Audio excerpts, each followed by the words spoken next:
बिस्मिल्लाहिर्रहमानिर्रहीम। अस्सलाम वालेकुम दोस्तों, मैं नाम शफीक और ट्रेनिंग स्कूल की तरफ से आपको खुशामदीद करता हूँ।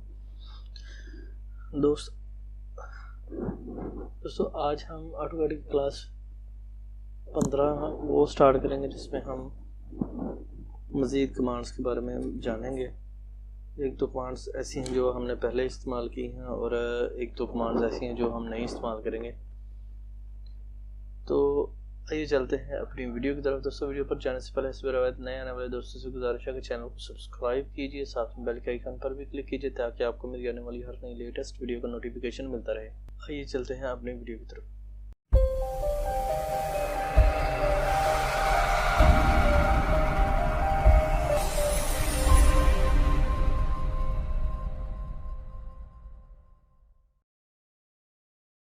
यहाँ पर दोस्तों मैंने ऑटोकैड ओपन कर लिया। मेरे पास आप देखें मेरे पास ये ड्राइंग्स मौजूद हैं। आज हम जो ड्राइंग बनाएंगे वो मैं आपको दिखाता हूँ। ये मैंने जूम किया और ये वाली ड्राइंग जो है हम बनाएंगे। इसमें साइज जो है वो भी आपको मैं बताता हूँ और तमाम चीज़ें मैं आपको दिखा भी देता हूँ। तो उसमें क्या करेंगे हम, सबसे पहले मैं अपनी जो मुतलका एरिया है उस पर आ जाता हूँ जी। एग्जिट किया। दोस्तों सबसे पहले मैं आपको बता दूं कि हम कमांड्स जो इस्तेमाल करेंगे उसमें है फिलट, मिरर, उसके बाद है जी रोटेट और उसके बाद है जी चैम्फर। हम ये 3-4 कमांड्स जो हैं उनका इस्तेमाल करेंगे। तो उसके लिए सबसे पहले मैं आपको बता दूं कि हम फिलट का इस्तेमाल करेंगे। फिलट कैसे किस कमांड को फिलट कहते हैं और इसका काम क्या है। दोस्तों बेसिकली मॉडिफाई टूल बार में ये फिलट की एक कमांड है और ये चैम्फर की कमांड है। दोनों में डिफरेंस ये है कि ये सर्कल बनाती है और ये स्ट्रेट जो है वो आपके एज को एंगल देती है। तीसरे नंबर पे कोई भी ऐसे कॉर्नर जिस पर आप गोलाई या रोटेट या कुछ मतलब उस किसी भी कॉर्नर को आप गोल करना चाहते हैं या फिर आप सर्कल टाइप बनाना चाहते हैं तो आप फिलट में रेडियस का इस्तेमाल करेंगे। और अगर आप उसको एज देना चाहते हैं लेकिन एज जो है छोटा देना चाहते हैं तो आप चैम्फर का इस्तेमाल करें। वहाँ पर आप चैम्फर का इस्तेमाल करें तो वहाँ पर आप चैम्फर का इस्तेमाल करेंगे। हम चलते हैं इसकी प्रैक्टिस करते हैं। दोस्तों सबसे पहले हम एक रेक्टेंगल ड्रॉ करेंगे। मैं रेक्टेंगल ड्रॉ करता हूँ। स्पेसिफाई किसी भी आप कॉर्नर पे रेक्टेंगल दे सकते हैं और किसी भी साइज़ के रेक्टेंगल दे सकते हैं। ये मैंने रेक्टेंगल दी और यहाँ पर हम फिलट कमांड का इस्तेमाल करेंगे। दोस्तों यहाँ पर फिलट मैंने इस्तेमाल किया। उसके बाद आप देखें ये कमांड बार है। कमांड बार में वो आपको बता रहा है जी कि अंडू है, पॉलीलाइन है, रेडियस है, ट्रिम में मल्टीपल है। तो आप क्या कर सकते हैं कि इसमें हम रेडियस देंगे। तो मैं यहाँ पर रेडियस को सिलेक्ट करता हूँ। यहाँ से भी आप रेडियस को सिलेक्ट कर सकते हैं। तो देखिए यहाँ पर मैंने रेडियस का सिलेक्ट कर लिया। स्पेसिफाई फिलट रेडियस, वो रेडियस पूछ रहा है। या फिर अगर आप यहाँ पर करें रिपीट करें तो उसके बाद राइट क्लिक फिर रेडियस, तो ये आपको रेडियस को पूछ रहा है। तो मैं यहाँ पर रेडियस करूँगा तो रेडियस का ये बता रहा है जी। मैं इस पर रेडियस जो है इसका 5 mm देता हूँ। तो मैंने 5 mm का रेडियस दिया और एंटर किया। अभी सिलेक्ट ऑब्जेक्ट पे यहाँ पर इसको भी सिलेक्ट करता हूँ और इसको भी सिलेक्ट करता हूँ। तो मेरे पास ये देखें यहाँ पर ये रेडियस जो है इसका लग चुका है। और ये देखें ये और ये कॉर्नर बना हुआ है, ये वाला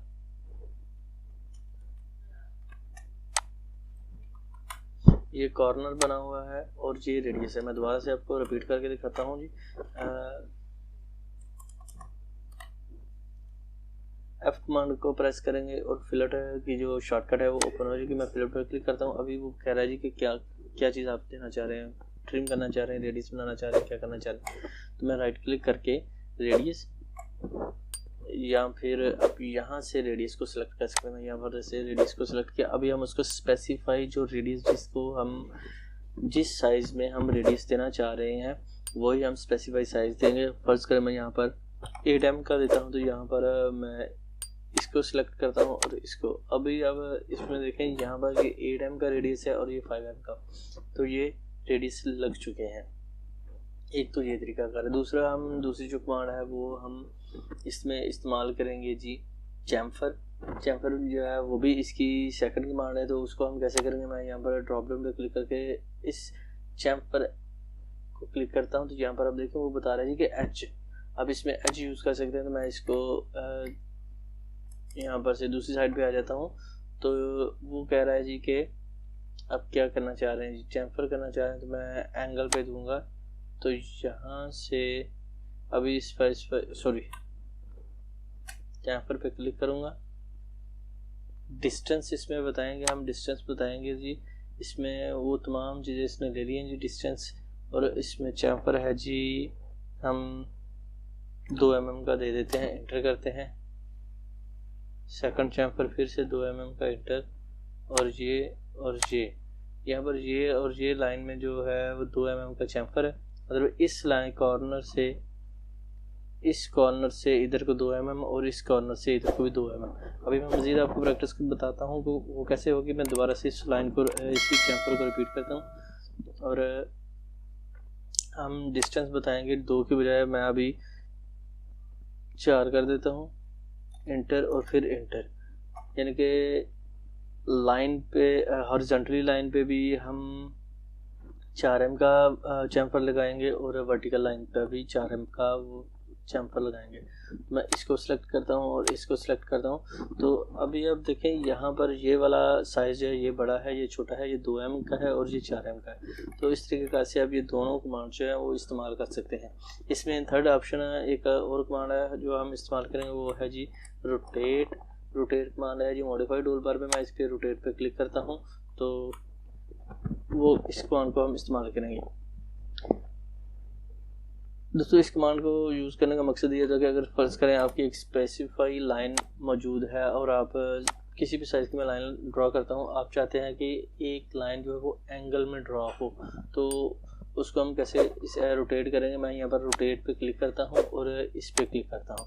जैसे मैंने रोटेट पे क्लिक करके इस लाइन ऑब्जेक्ट को सिलेक्ट कर लिया, उसके बाद मैं इसको एंटर करता हूँ। वो कह रहा है जी कि बेस पॉइंट मीन्स के ऐसा बेस पॉइंट जहाँ पर वो लाइन या वो ऑब्जेक्ट का वो बेस पॉइंट जो आप फिक्स रखना चाहते हैं उसको हम बेस पॉइंट बोलेंगे। मैं इस एंड पॉइंट को जो है वो बेस पॉइंट बनाता हूं। तो मैं इस पर क्लिक करके अभी वो कह रहा है जी आप एंगल बताएं, 270, 180, 90।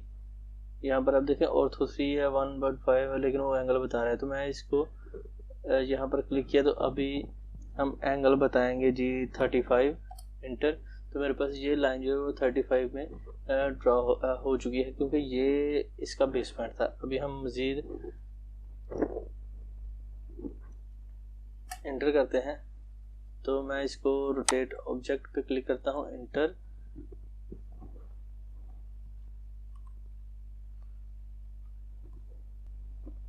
तो यहाँ पर हमने इसको कॉपी में भी लगा लिया कि इसको आप कॉपी भी आप करें, पहले वाली भी रहने दें और दूसरी को कॉपी भी आप कर लें। तो मैं सिलेक्ट ऑब्जेक्ट करता हूँ, इंटर, और इसका जो है वो 45 का जो है वो एंगल दे देता हूँ। सिलेक्ट ऑब्जेक्ट, इंटर, ये इसका सेंटर पॉइंट जो है वो ही इसका बेस पॉइंट है। यहाँ पर कॉपी, राइट क्लिक करने के बाद कॉपी, और यहाँ पर मैं देता हूँ इसका जी 30 दे देता हूँ एंगल जी, 330 नहीं 30। तो अब देखिए मेरे पास ये 30 एंगल में जो है वो बन चुकी है। अगर हम इसका ये हमने दिया है जी एंटी क्लॉकवाइज, और अगर हम इसको रोटेट जो है वो क्लॉकवाइज करना चाहते हैं तो वो भी आपको मैं बता देता हूँ। मैं फिर से रोटेट की कमांड को क्लिक किया, अपने ऑब्जेक्ट को सिलेक्ट किया, उसके बाद इंटर, फिर right click, main object, inter, specify base point, इस पे मैं क्लिक कर एंड भी करता हूँ, एंड पे क्लिक, और उसके बाद एंगल देने से पहले मैं यहाँ पर कॉपी क्लिक करता हूँ, और कॉपी क्लिक करने के बाद मैं यहाँ पर देता हूँ जी 50 कर देता हूँ। तो अब देखें ये मैंने करना था जी -50। तो मैं क्या करता हूँ, यहाँ पर से दोबारा से रोटेट की कमांड को एक्टिव करता हूँ, यहाँ पर क्लिक, उसके बाद ये इसका base point, right click, copy, -50। तो मैंने -50 दिया। तो आप देखिए यहाँ पर मेरे पास -50 में एक एंगल जो है वो लाइन जो है वो ड्रा हो चुकी है। पहले वाली भी रह गई और दूसरी लाइन भी जो है वो ड्रा होगी अभी, और इसका बेस पॉइंट भी मेरे पास एज इट इज़ वही रहा। तो इस तरह ये अब मेन जो तीनों कमांड्स हैं, फिलेट है, चैम्फर है और उसके बाद रोटेट है, ये तीनों कमांड्स हम इस्तेमाल करते हैं। तो इसमें मज़ीद और भी हम करेंगे, तो उसके लिए हमें इसको यहाँ से इनको हम मूव कर लेते हैं, क्योंकि मेरे पास ये ड्राइंग का जो है सॉरी